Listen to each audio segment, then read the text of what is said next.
Hello, everyone, and welcome to today's edition of the Presence Posse Presents. It is Monday, the 9th of October, 2023. And Jan Hart and the Wizard of we have the Wizard of Kobe-wan, Bobby Gobb with us today.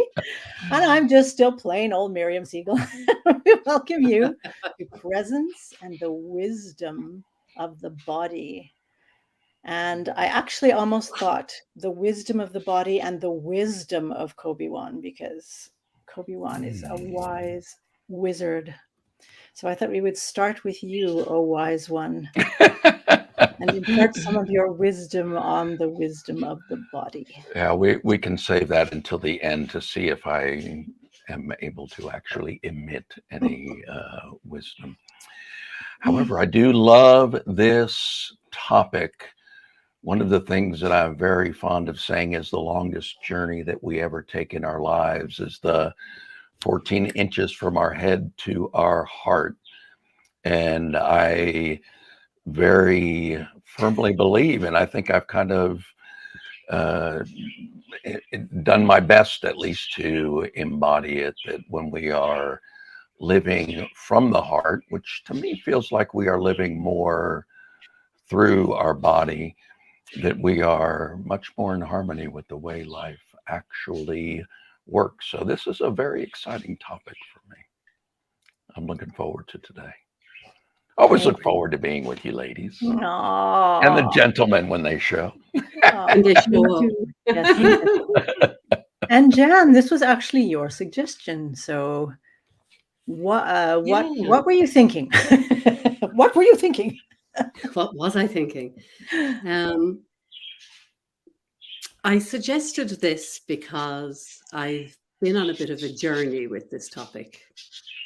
And it's something that's been evolving for me very much so over the last 6 months.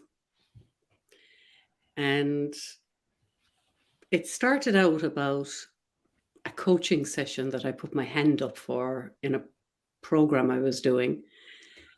And I took some coaching or received some coaching around weight loss. And, you know, the thing I was showing up with was an I can't. So, you know, the trainer asked for an example of I can't. And I said, well, I can't lose weight and keep it off. I can lose it, but I can't keep it off. And during that session, I came to see that I was caught in a double bind, essentially. And like any double bind, the answer isn't in it, it's outside of it. And something popped. You know, I was caught in the structure of the thinking and I was in this loop, and I saw that. And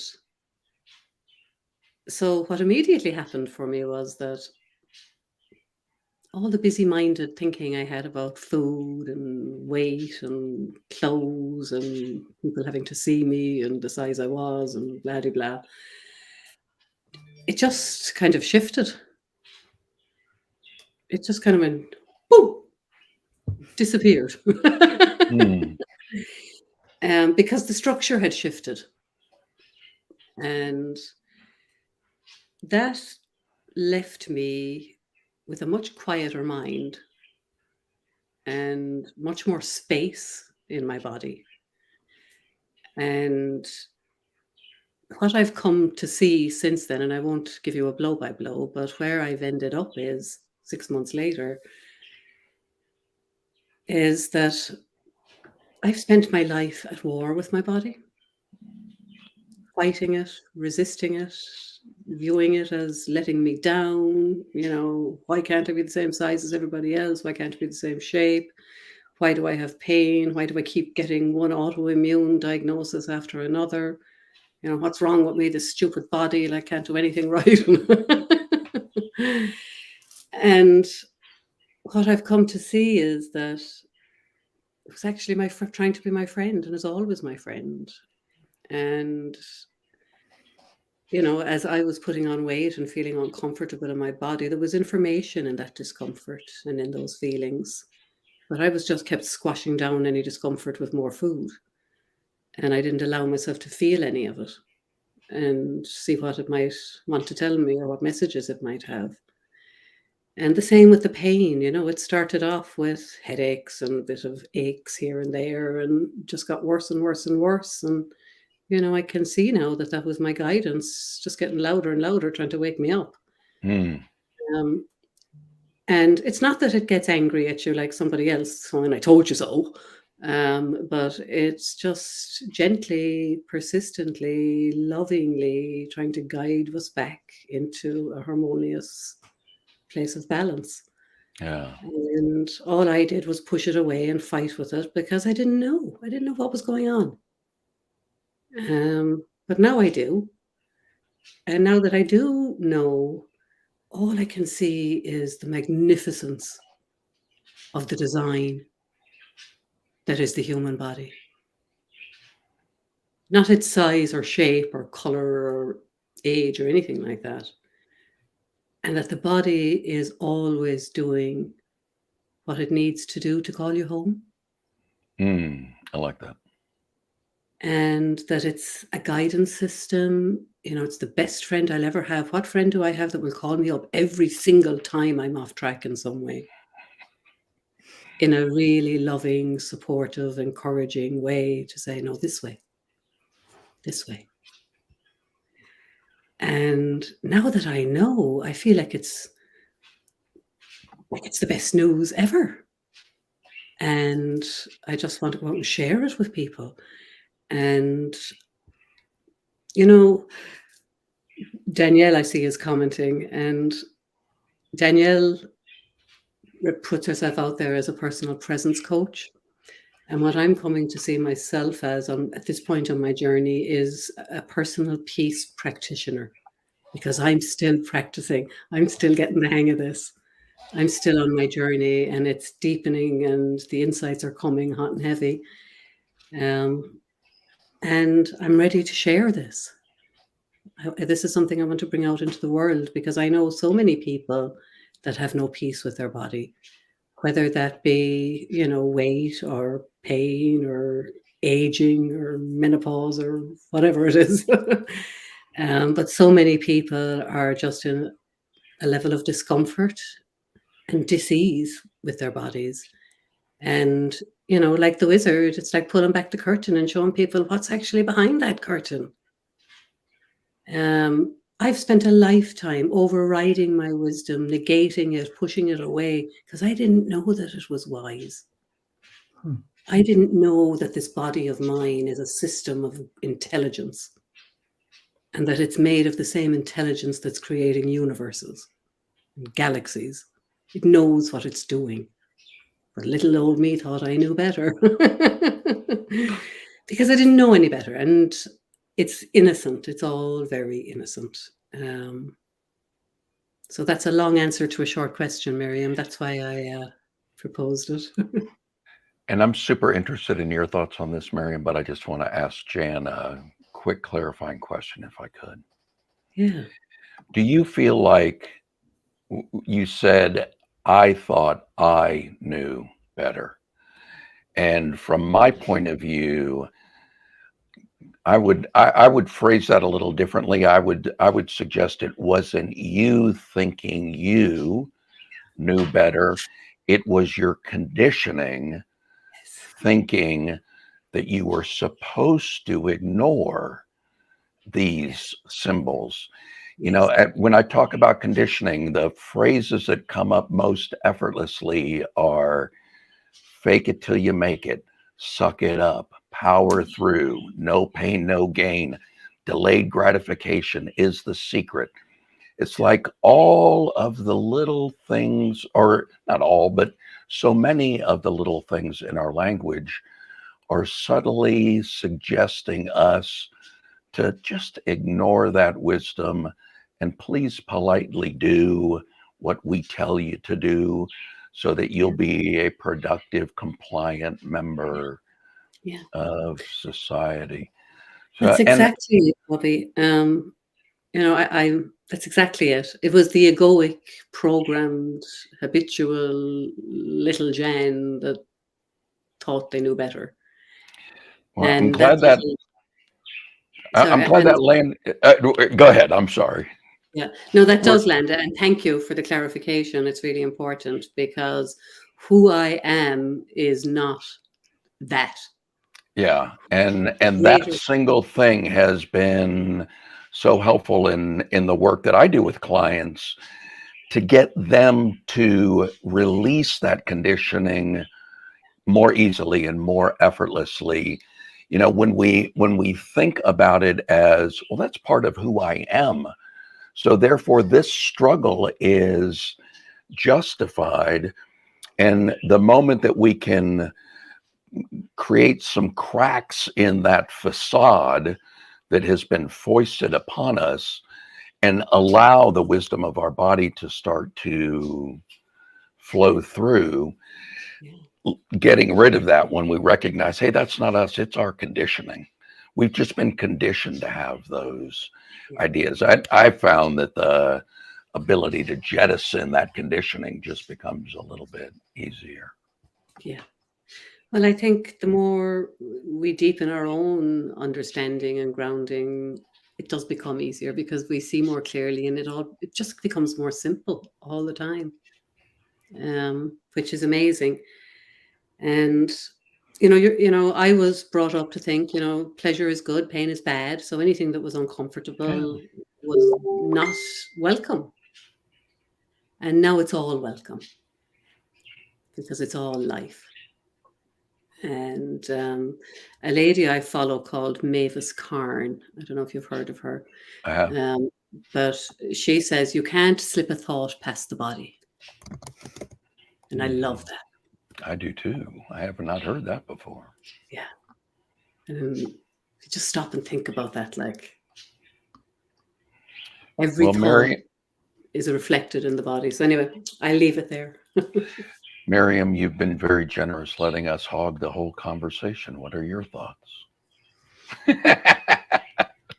Not generous. I'm actually thinking, talk more.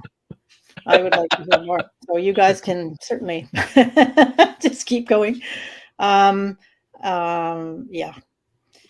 I'm actually enjoying this whole conversation and reflecting on my own experience of being fascinated with the body and how the body knows things.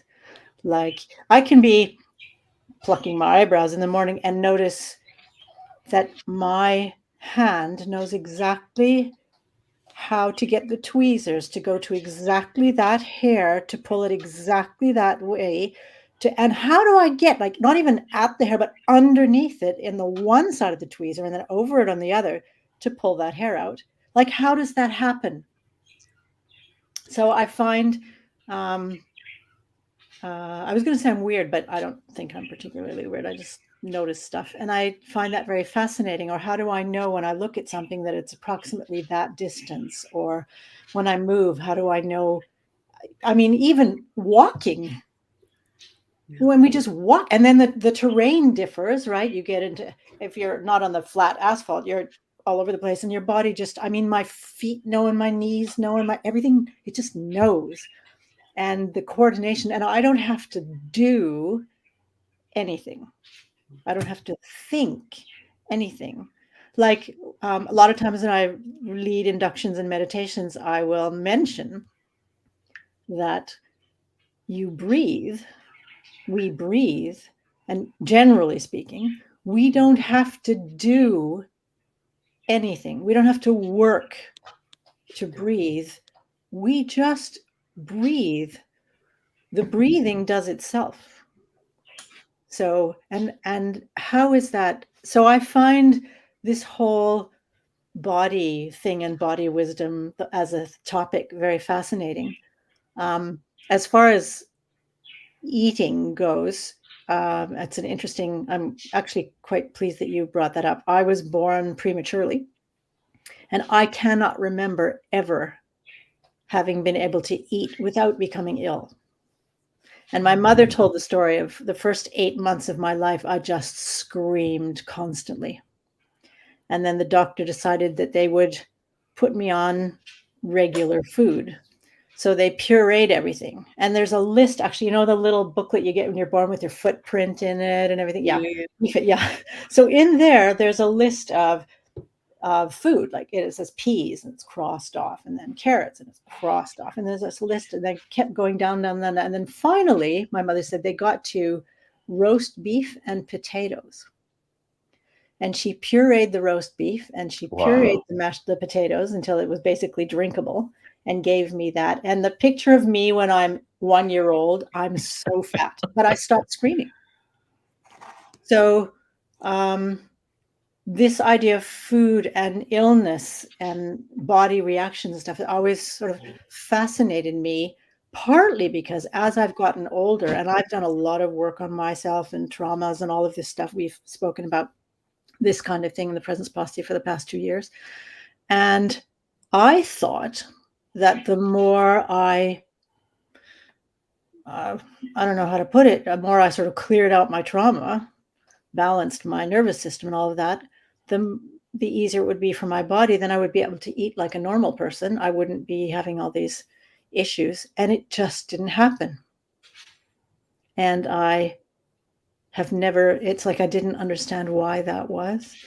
And sometimes I just have to say to myself, Miriam, you were actually born early.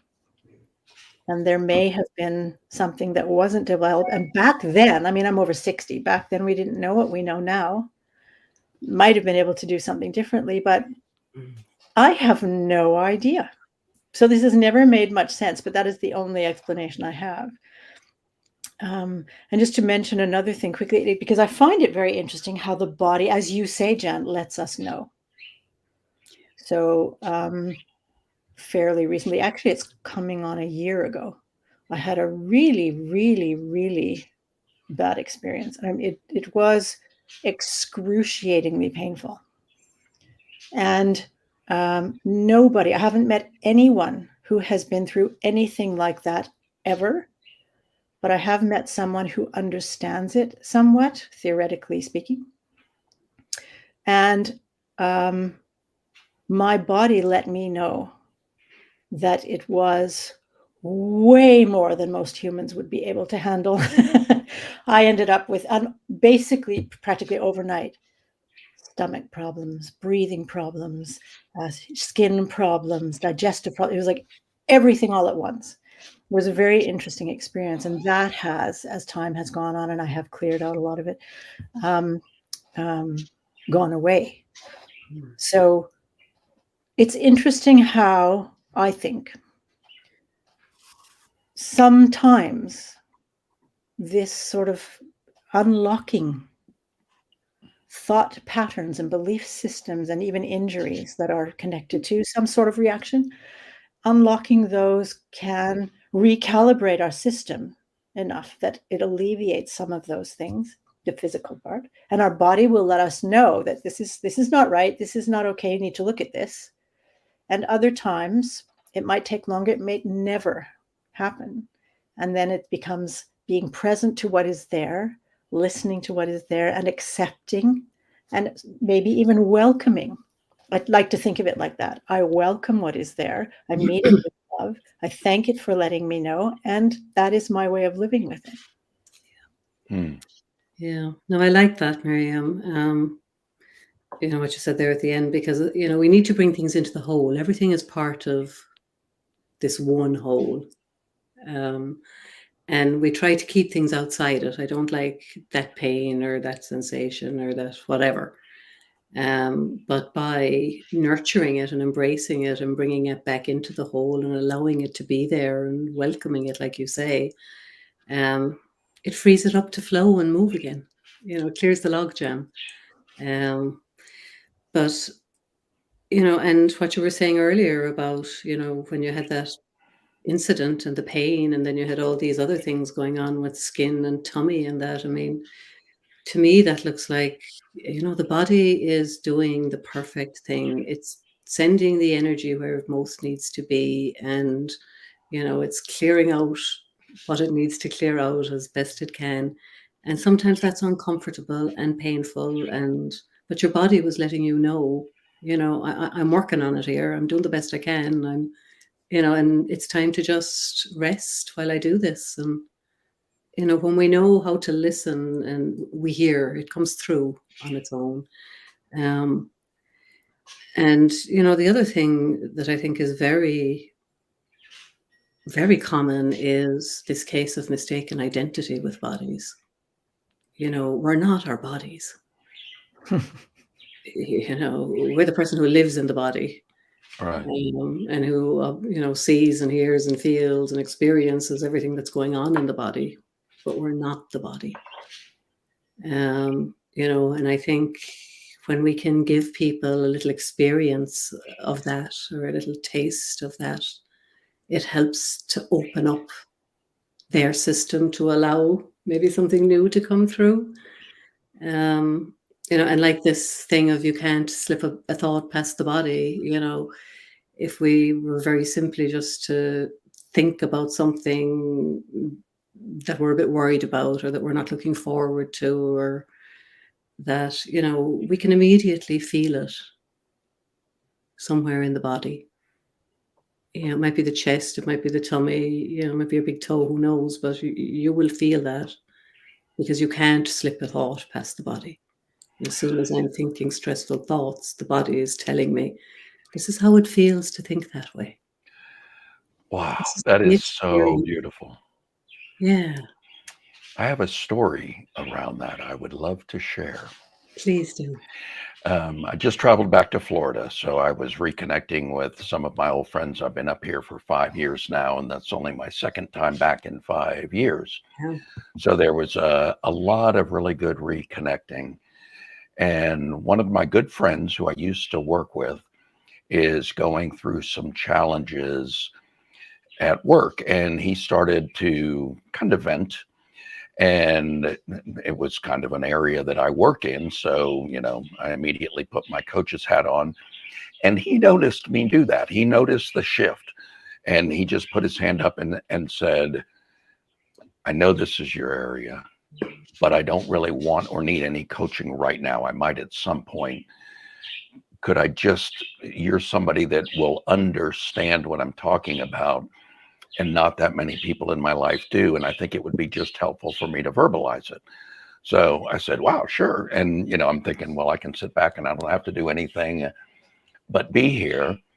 However, after a period of time, and it went on for a while, my body started to say to me, this is uncomfortable. And this is going on. That's what I thought initially. The signal was telling me that this is going on too long.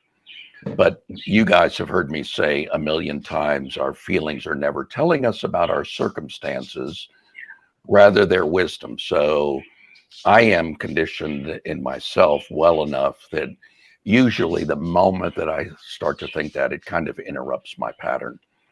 And so I started to think about, well, what is really going on? Why am I feeling this if it's not that it's going on too long? And what I came up with, I asked the question, and the answer that I got back from wherever those answers come from was that you're resisting.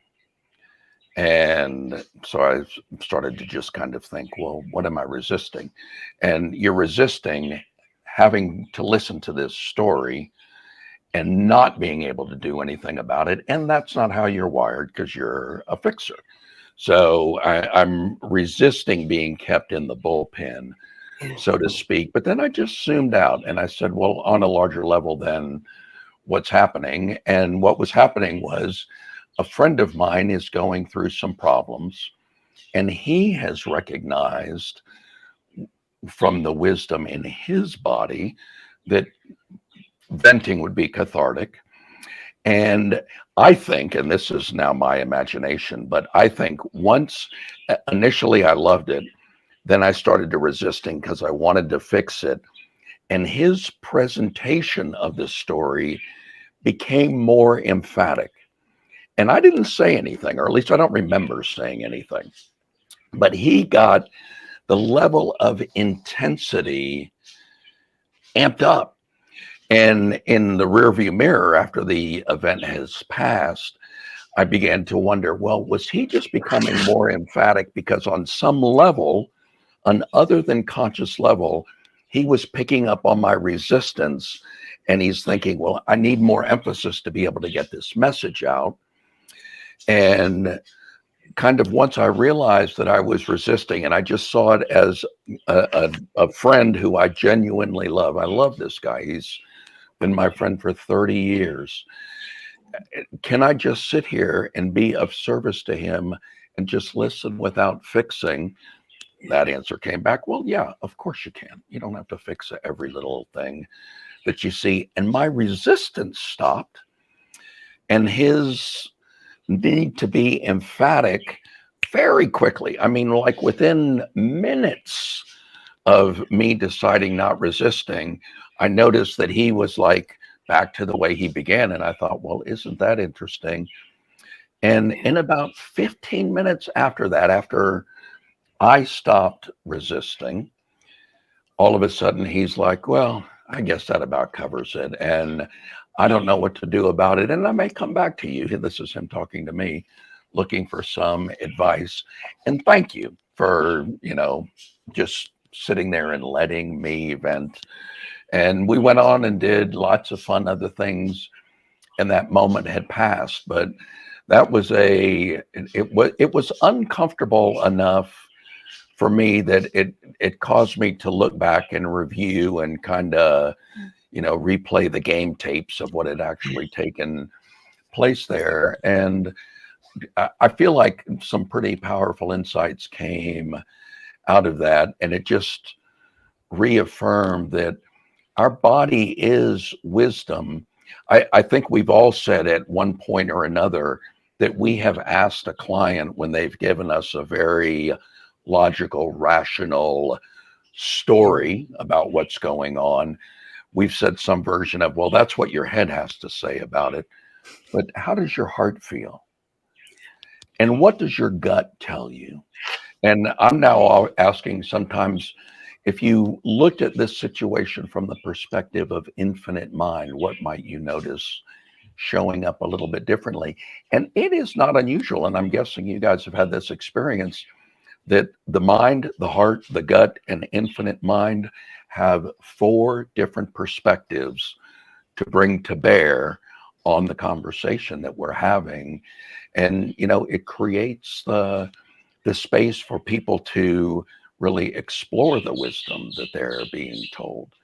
Because, wisdom whispers in thoughts and feelings and perceptions and emotions, where our critical mind is very fluent in the English language and has the ability to talk incessantly if we'll allow it.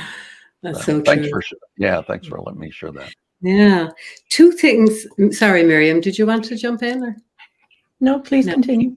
The 2 things kind of jumped to mind or came to mind as I was listening to you, Bobby, telling the story. And the first thing was, what a beautiful example of a little inquiry, listening, and an example of the type of practical guidance that comes through. I just thought that was really beautiful.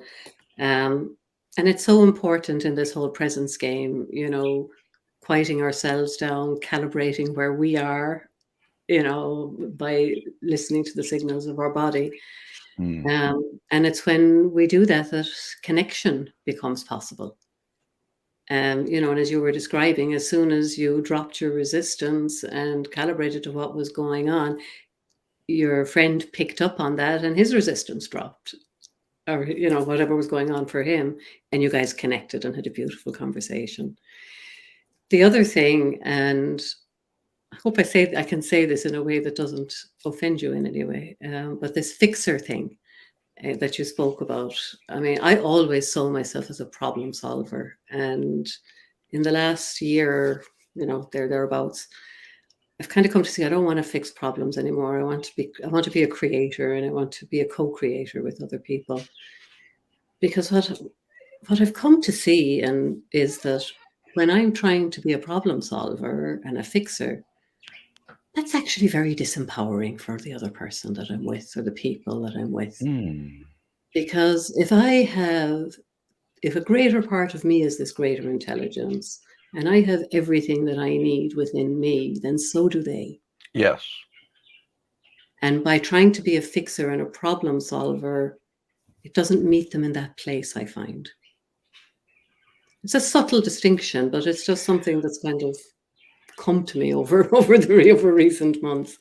Yeah. So when I meet people now that present with problems, I try to engage now as a co-creator. What do you want? Where do we want to go? How do we want this to work? And collaborate on that. And my experience is that energetically, that's very different. There's a completely different dynamic to creation than fixing. Yeah, For me. I like that.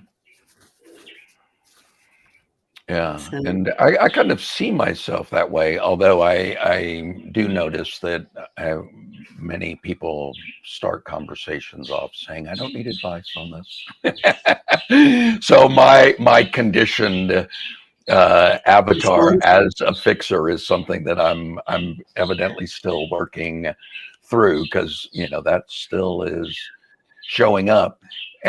But I agree with everything that you said. In fact, I said to another hypnotist this weekend, we were kind of talking about various strategies, and she's very big on telling people what they need to think. And I was suggesting that may not be the best path. So I was actually on your side of this conversation that we just had. And the phrase that I used with her is, when we give suggestions, even if it's a suggestion, we're telling people what to do. And that sometimes works.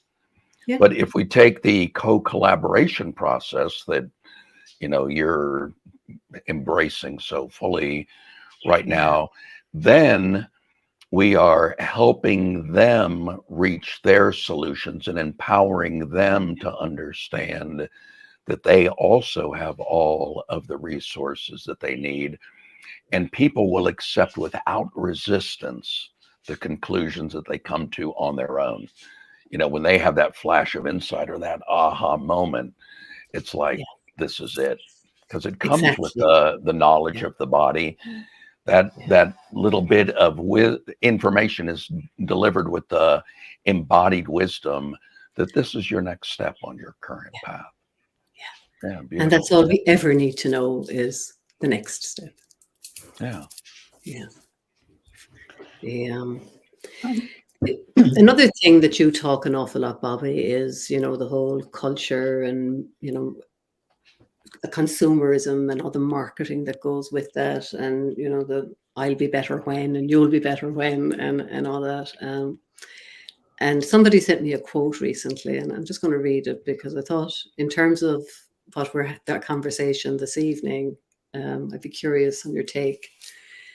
It's from Ritesh Kathrika, I think and it says, if tomorrow women woke up and decided they really liked their bodies, just think how many industries would go out of business. And wow. I think that could be said of men as well. Yeah. And it's not that we have to love the look of it or the size of it or the feel of it. It's to see it for the magnificent piece of kit that it is. And, how it just takes care of us in so many ways. And, as I said at the top of the hour, I've been on a journey of kind of making friends with my own body. And I have fallen in love with the design and its brilliance. And I'm still the same size. I still have all the same diagnosis and everything else, but it's a different energy somehow. Yeah. The stuff is there, but it's not me. And that case of mistaken identity is in the past. And, cars get a bit creaky when they get older, and so do people. So, that's all right too. Everything that lives changes energy eventually, and, the process. And that doesn't make it wrong. Yeah, and that is an interesting, somebody supposedly asked Buddha once, what is enlightenment like? And in the tale they tell, his answer was, before enlightenment, chop wood and carry water. After enlightenment, chop wood and carry water, which was, I think, his way of saying that everything is completely different, and yet many things remain the same. And, just what you're expressing there, the relationship that you're having. And, we talk a lot about our relationship with the present moment. Those little subtle shifts, we hear those echoes of that conditioning where, somebody who hears you talk about the fact, well, I used to have all of these struggles and I used to have all of this thinking and I was so wound up and it was tough. And now I've made this shift. If they say, well, did you lose any weight? And you say, no, my body's pretty much the same. And I'm just relating to it differently right now. Depending on how strong their condition need to be a size 2 or size 0 or whatever is in them, they may look at that and go, well, that doesn't sound like it works. They're so attached to that outcome that a lot of the things get just tossed aside. Yeah, I relate to that. And the interesting thing is, Bobby, no, I haven't turned into a supermodel overnight, or over 6 months, and probably won't.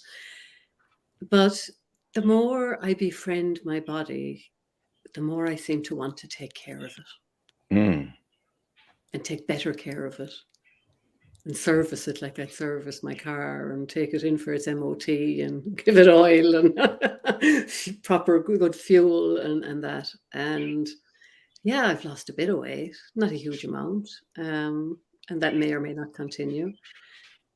A lot of the pain in my body has subsided. I still have labels, but I'm not caught up in them anymore. The aging process and gravity and things going south, used to really bother me. And now it's just, I'm in the autumn of my life. And Trees that's look okay. beautiful when they let go, and so can I.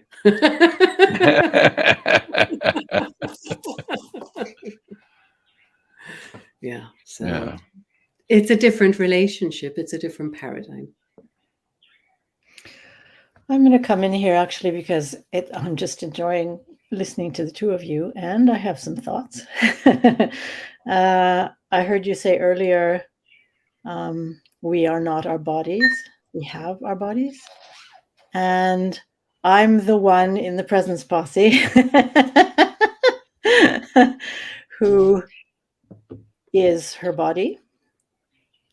I don't believe that we just have bodies. My experience is, and I can only speak from my experience, is I am my body.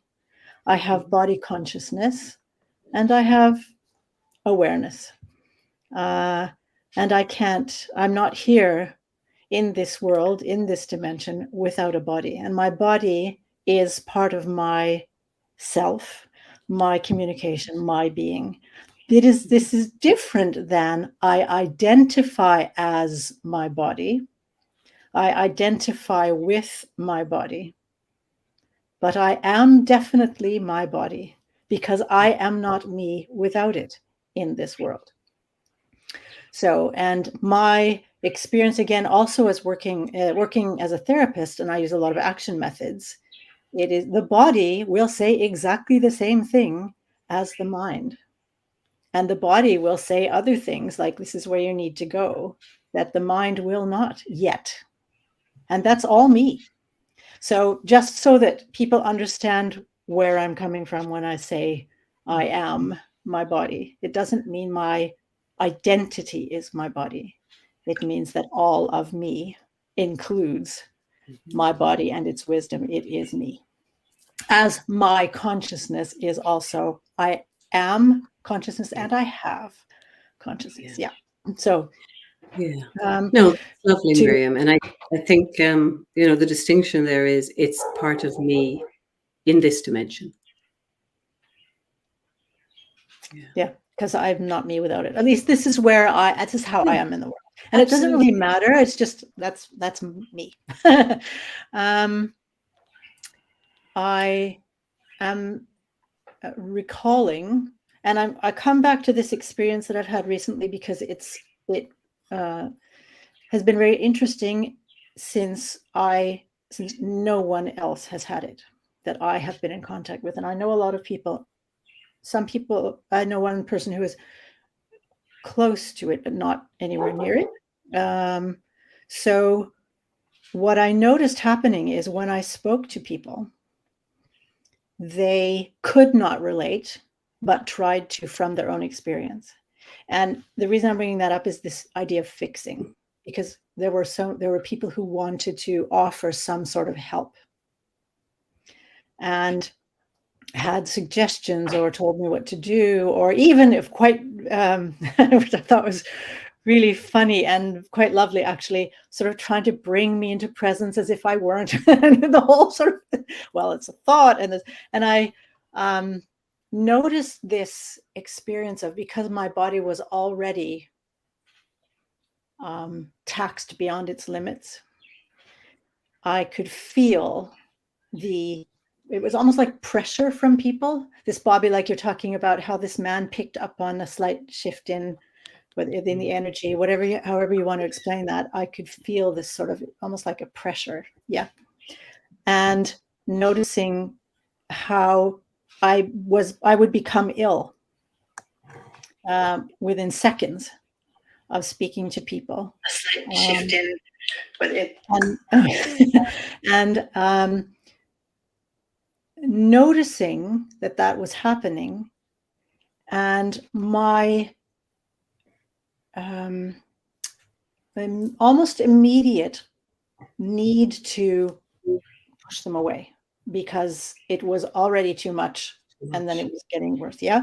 And I noticed that happening. And this is the beauty for me of presence, is noticing, cultivating curiosity, noticing what's there, and not, as Bobby, you mentioned, like not in putting in my own words, not believing your thoughts to be true or believing your feelings to be telling you something truth, but to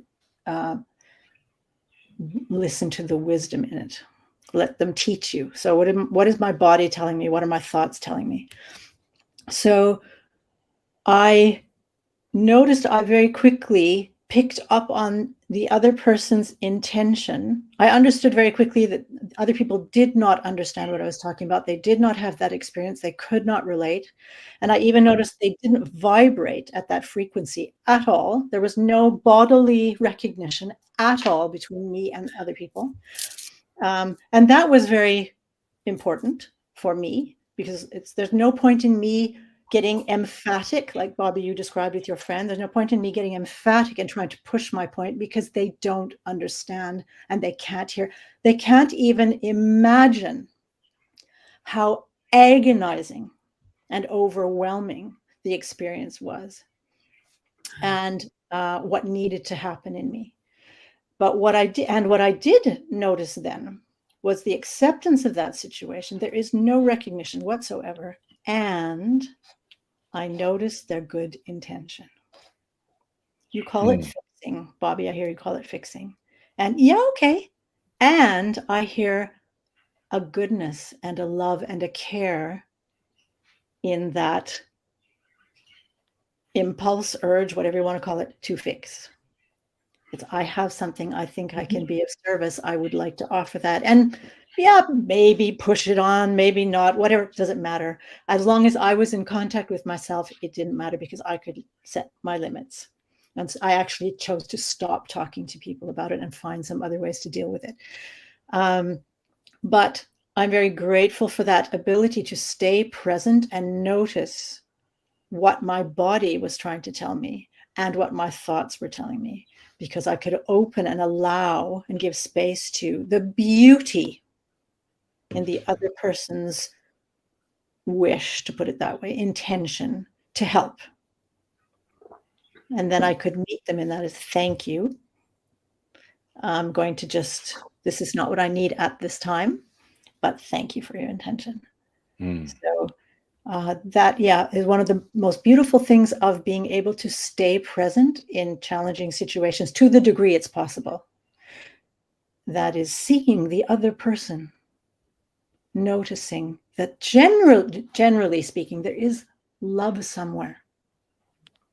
And to acknowledge that it's not only about me and what's going on with me, there is another person there with something going on, and then get into that kind of meeting and dialogue. The most amazing things can happen. The meetings, the moments are just beautiful. And as you say, Jan, the wisdom comes on its own sooner or later, hopefully, as long as we don't get in the way. And then we learn something, and we can put whatever we learn into practice, realize it in our world, and hopefully it will help us, as you have so beautifully described in your own situation over the past 6 months. That's fantastic. Yeah. And what you've just described just sounds so graceful and so elegant. I'm not sure I would have responded quite the same way if I was in that amount of pain. But yeah, well done, you. Yeah, it's beautiful. Thank you. I just noticed there's another comment. It came a bit, we haven't talked about this now. It was a little bit earlier, but the comment is still relevant, so I'm bringing it up. And that actually is a really good point. Anybody want to go for that? Because we were just touching on it, but anything more? Yeah. I think if you're in judgment of your body and critical of it and criticizing it and putting it down and it's not good enough, why would you even want to take care of it? Yeah, because we want to attack it, don't we? We want to fix it. We want to change it. We want to reject it. This is what I mean by identifying with the body. Like, I am not my body as that, as a fat person or a, whatever. That's not what I mean by I am my body. So that's a good example. That's putting it outside the whole, and it's part of the whole. The body, the mind, greater intelligence. It's all part of it. So yeah, it just looks to me that it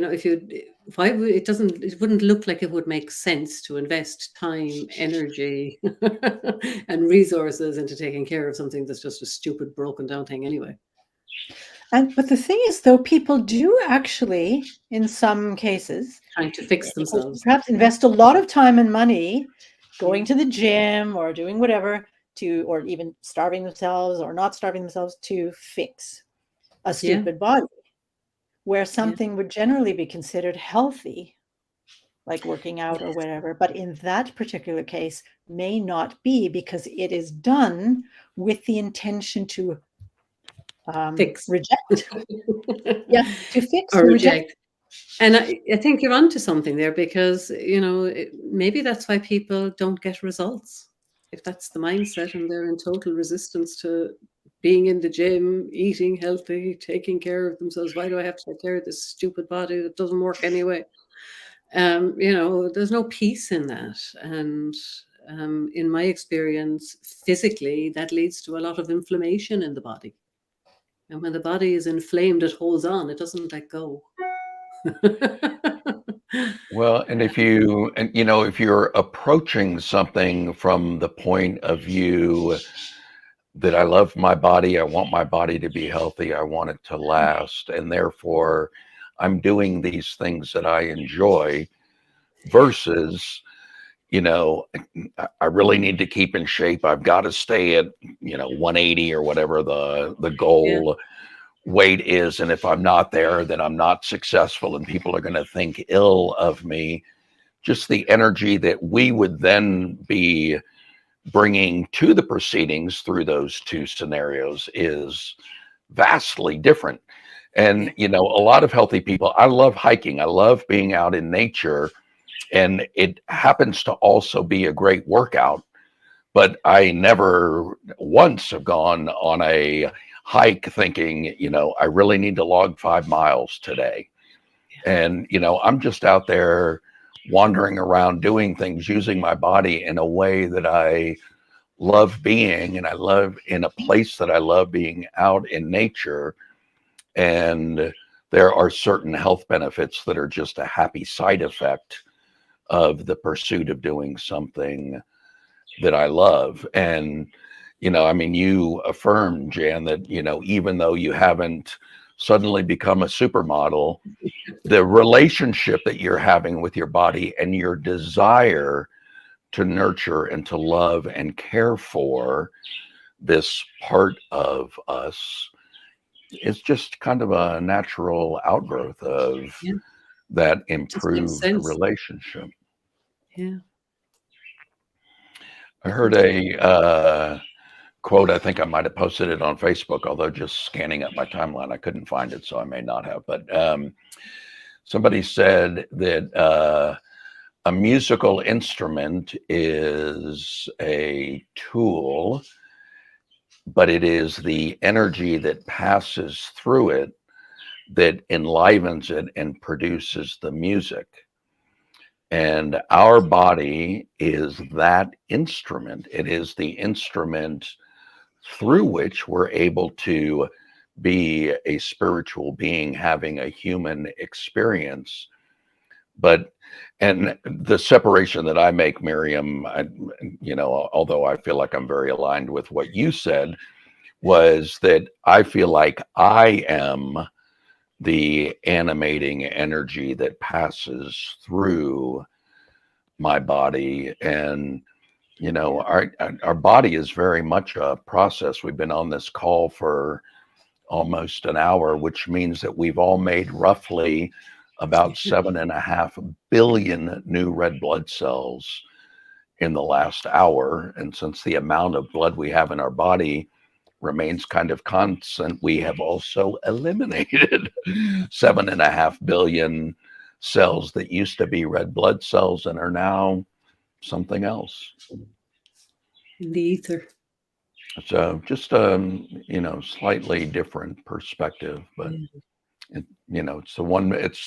I take care of my body with a lot more intensity than I take care of my car, but I take care of both of them. Yeah. The other thing, that you remind me of with the flute is, we're all here for a reason. We all matter, and we all have a song to sing or a tune to play or a dance to dance or whatever it is. We can't all be flutes either. More of a trombone or a saxophone myself. But yeah, and our energy travels through the body, but we can't sing our song or dance our dance without the body. Without the body, that's right. Yeah. So I don't think any of us are misaligned with what you're saying, Miriam. I love hugs, and they're awful tough to give if you don't have a body to give them. And receive. Give and receive. Absolutely. Yeah.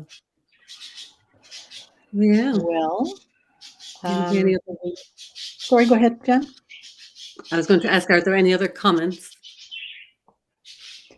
I'm actually curious about a thing. We need to sort of think of rounding off. And as I say that, I invite both of you to, if you want to let people know something that you're offering, to think about what that is, so that we have a couple of minutes at the end so that each of you can say something about that. But I heard you say, you didn't use the word I'm going to use. I can't remember the word you used. I'm sorry about that, Jan. But you were talking about a kind of conflict that you had between two things. And once you had a double bind, shone a light on that, you had figured out, and it dissolved. I can't use your words, that you speak beautifully. And do you want to share anything about what the conflict was, or what kind of conflict? Because you mentioned later inflammation, and to me, inflammation is an expression of a kind of unsolved conflict in the body. Can be. Sure. I think what you're referring to was when I spoke about I was in a double bind. Yeah, thank you. Double bind. Yeah.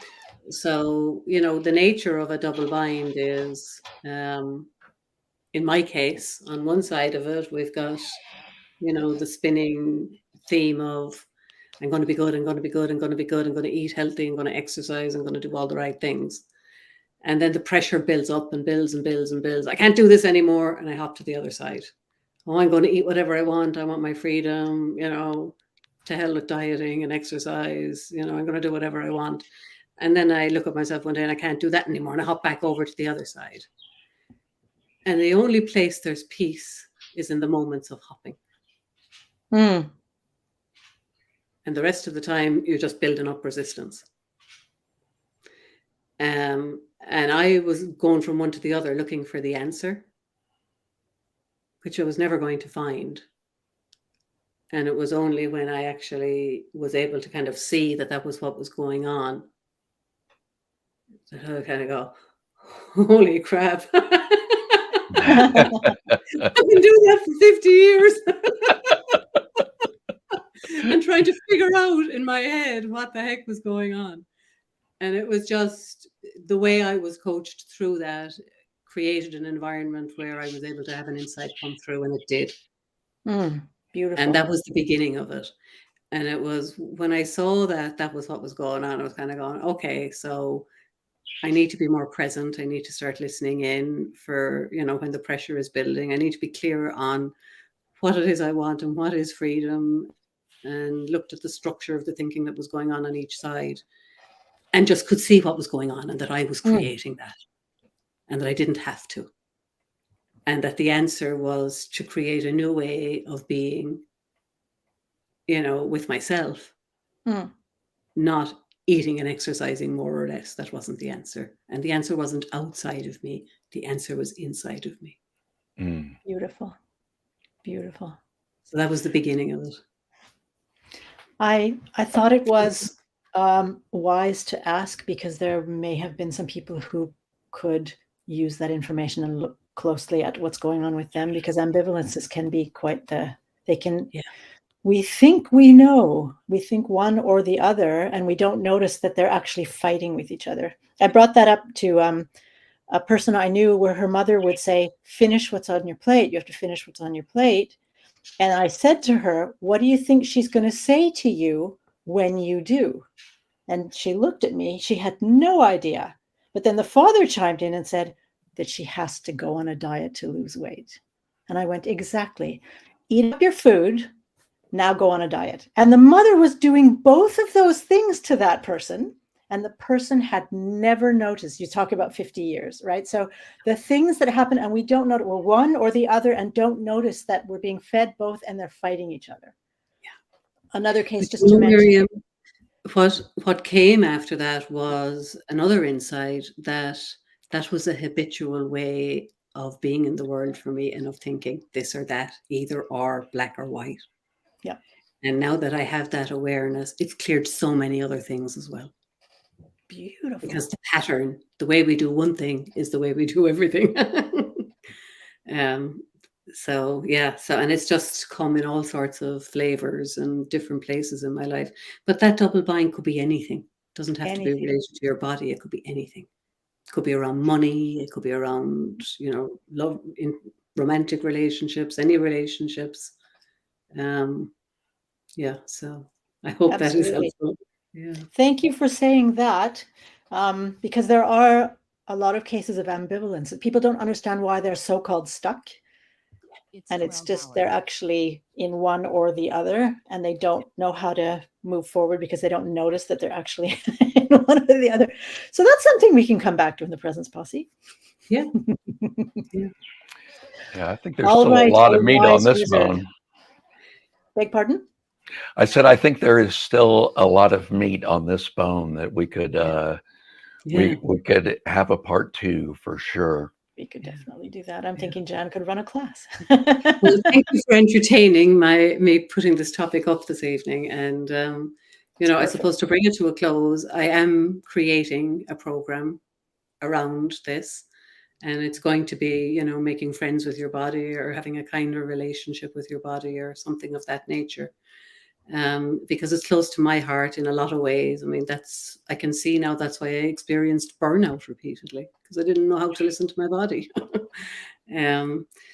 So I don't have anything ready yet, but if anybody might be interested in this, I'm on Facebook. Let me know, get in touch. And, I let people know when this is ready. We'll put it out there. Excellent. Thank Thank you you. very much. Wizard? The Wizard has a new project coming out. I don't have a release date yet because I keep thinking of additional things that I want to have as part of it. So the moment that I stop finding truffles and have the path all the way out, I'll launch it. But mine is taking the work that I do one-on-one, and most of my coaching is one-on-one. My favorite program to do is called Immersion, which is a very time-intensive thing for me to do. And I've been working really since we met back in that group that we originally met with on being able to take this proven work. It works very, very reliably, but currently only one-to-one. And I'm interested in both learning how to teach one-to-many so that I can do this in group programs and be able to reach more people, as well as codify the protocols, which is like really that's an interesting can of worms to be able to do that. But I am almost completed an audiobook, and I'm in the process of putting the final touches, at least as it stands today, on my user's manual.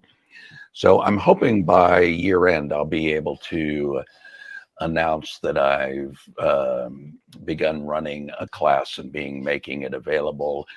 If that in any way sounds like something that would resonate with any listeners of the podcast, the best way to stay involved with that is in my Facebook group called Our Mindful Life. I have a program in there right now, which is called Spring into Mindfulness. It's a 21-day introduction to mindfulness techniques and some ways to reduce chronic mental stress. So if you're unfamiliar to this work at all, that's a great primer. And hopefully shortly after you're done with those 21 days, I'll be announcing the big class that I hope will become my flagship. We'll see. We'll see. Fantastic. Fantastic. Thank you very much. And how about you, Miriam? How would one get a hold of you, and what are What are you you- offering currently? I am currently working on launching 2 programs. The one is called Invincible, and it is a 12-month program with 3 courses in it. The one course has already been launched. It's called Undefiable, Cannot Be Defied. And but the entire program is called Invincible. And the second program is the CEA method practitioner trainings program. I train coaches and therapists and counselors on how to get greater transformation for their clients in a shorter and less painful amount of time. So I am putting together a 12-month program where the first course is soon to be launched, and it is called Effortless. And we will be focusing on building a very solid foundation, therapeutic foundation, but it's not therapy. So how to stay strong when you meet clients, how to not get angry at them. And if you do, how to let that go, ground yourself more, etc., etc. And then 2 more programs on the actual method, and then working on attunement and intuition. So those are coming up quite soon. I believe Effortless will be beginning mid-November. Undefiable will start at the beginning of November, the second round. And then I have a few goodies showing up before then. So what I will say is, you see my contact information there. You are more than welcome to contact me. I'm also on Facebook. You can check out my profile, but we are all in the Presence Posse in the free Presence Posse group. And we will put some information about these things that we've spoken about in the Presence Posse group. And you are more than welcome to join our group. It is, as we say, free. So just find it and ask to join. and you will find us and information there. So yeah, I guess that's about it for me and us. Anything you guys want to throw in at the end before we conclude? No, I think thanks for listening in, and see you next time. Ciao for now. Ciao for now. Thanks, everybody. Oh, our next one is the second Monday of November. We will be back the second Monday in November, and that means that all the clocks have been changed and everything, so it should be stable by then. See y'all then. Have a happy Halloween until then.